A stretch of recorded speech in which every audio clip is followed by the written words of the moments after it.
The Bible's pretty clear there's one way you'll kill your marriage faster than anything else. And it actually goes back to the definition of marriage God gives us, where he says two people become one flesh. And this is a profound mystery, but what happens when you get married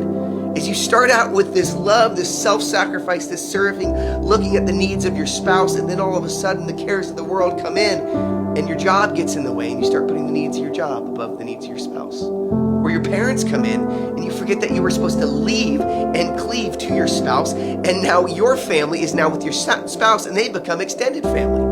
Or your kids, you have kids, and all of a sudden the needs of your children trump the needs of your spouse. But the thing is this, that you will never become one flesh with your kids, even though they came from your flesh, but you will always remain one flesh with your wife. You see, there's all these other needs that will pop up in this life, and the number one way you will kill your marriage is by pursuing the needs of others or pursuing the needs of yourself above the needs of your spouse.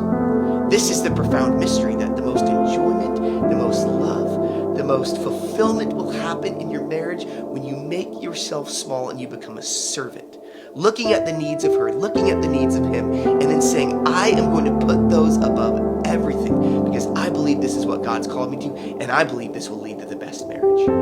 And you can have a new marriage by tomorrow. Even though you feel like your marriage is down the toilet, you can pursue the scriptures and look at what they say and become a servant and begin sacrificing your needs for the needs of your spouse, and it will change your